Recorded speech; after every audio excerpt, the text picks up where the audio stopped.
मक्के में है रसूल का परचम गड़ा हुआ, मक्के में है रसूल का परचम गड़ा हुआ, राहों में है कायनात का दिल पड़ा हुआ।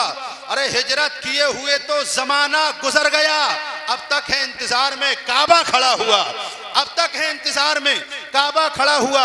शायर ने कहा था मलक तो है मेरी फर्दे खता संभाले हुए, मलक तो है मेरी फर्दे खता संभाले हुए, फिर उसके बाद है सब कुछ मुस्तफ़ा संभाले हुए।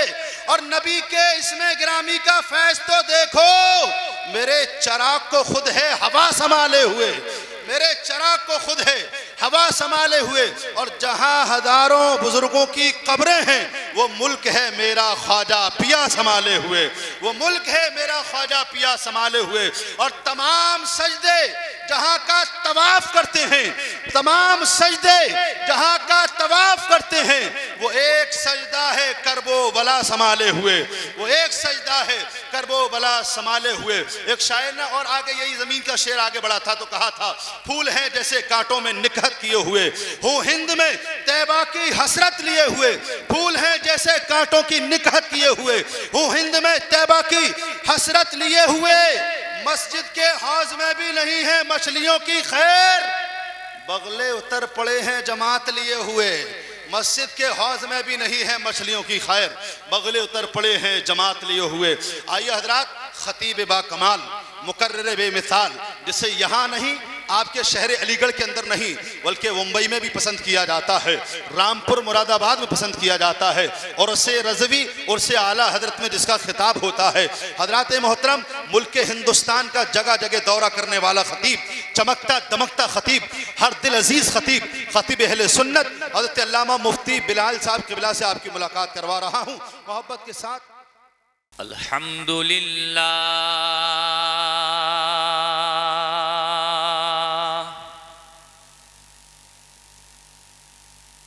अल्हम्दुलिल्लाह नहमदुहु व नस्तईनुहु व नस्तगफिरुहु व नुमिनु बिहि वनुमिनु बिही वनतवक्कलु अलैहि वनऊज़ु बिल्लाहि मिन शुरूरि अनफुसिना व मिन सय्यिआति अअमालिना मन यहदिहिल्लाहु फला मुदिल्ल लहु व मन युद्लिल्हु फला हादिय लहु व नशहदु अल्ला इलाहा इल्लल्लाहु वहदहु ला शरीक लहु व नशहदु अन्ना सय्यिदना व नबिय्यना व हबीबना व तबीब क़ुलूबिना व मअवाना व मलजाना व मौलाना मुहम्मदन अब्दुहु व रसूलुहु अम्मा बादु फ़अऊज़ु बिल्लाहि मिनश शैतानिर रजीम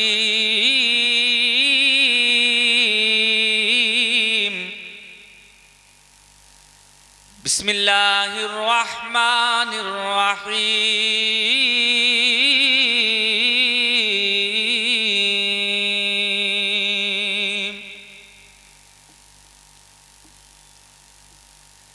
लौ अंज़लना हाज़ल क़ुरआन अला जबलिन लरअयतहु ख़ाशिअम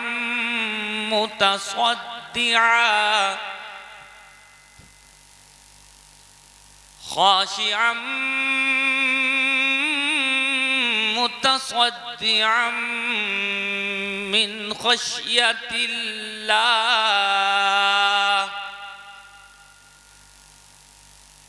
वतिलकल अम्सालु नज़रिबुहा लिन्नासि लअल्लहुम यतफक्करून।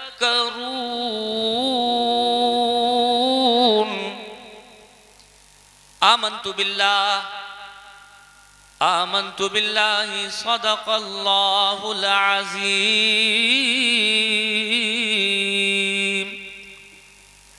गौसे आज़म बमने बेसरो सामा मददे।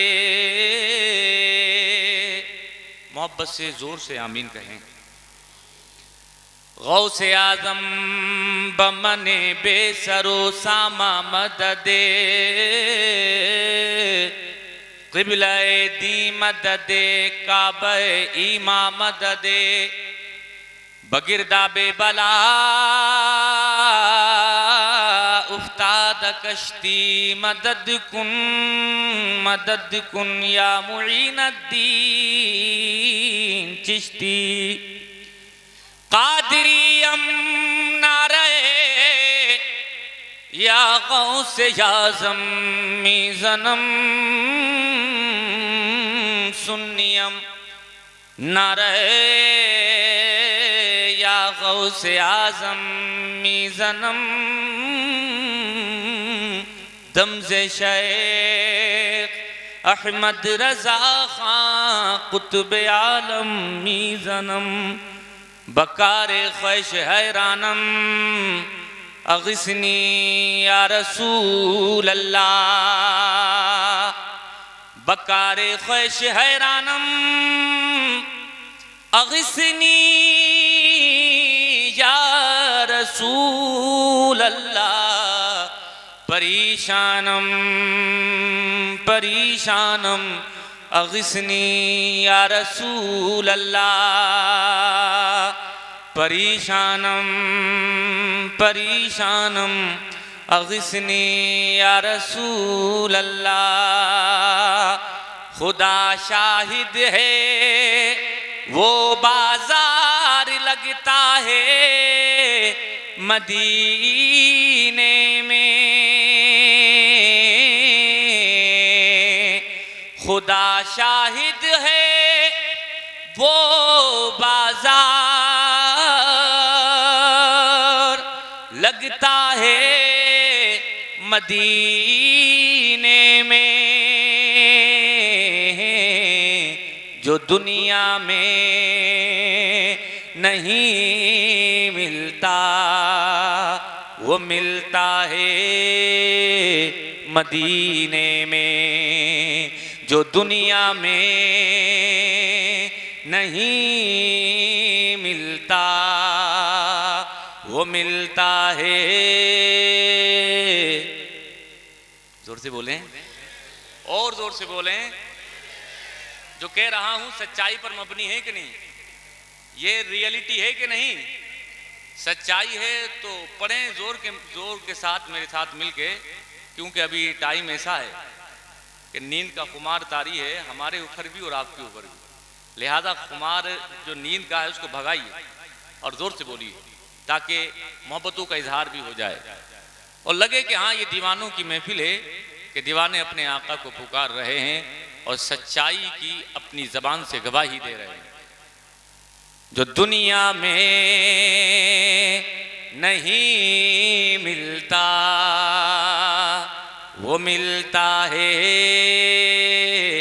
मदीने में। सरे में पिल करम इतना मेरे सरकार हो जाए।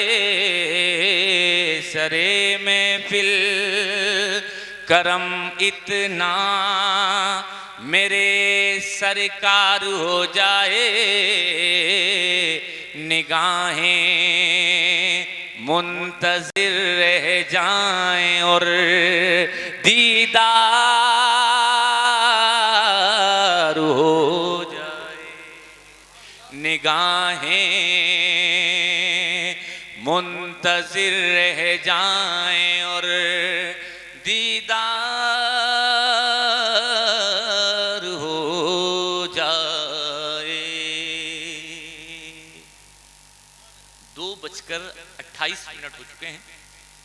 और मैं अपने इन सादात उलमा की दुआओं का सहारा लेकर गुफ्तगू का आगाज़ एक लंबी हदीस पढ़ के कर रहा।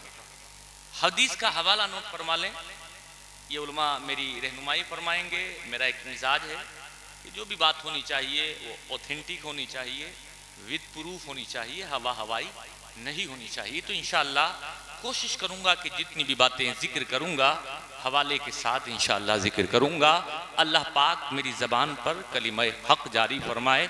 आप तैयार हैं तो हवाला नोट फरमाएं। ये हदीस जो पढ़ रहा हूँ ये मुस्लिम शरीफ में भी है और साहिब मिशकात ने इसको जिक्र फरमाया है बाबुन फी अलामातिन नबुव्वा में। सफ़ा है 523 और 523 सफ़ा की 70 मतलब लाइन 16, 17, 18, 19, 20, 21, 22, 23, 24, 25, 26, 27 की बड़ी प्यारी हदीस पाक। अन इब्ने अब्बास रज़ियल्लाहु तआला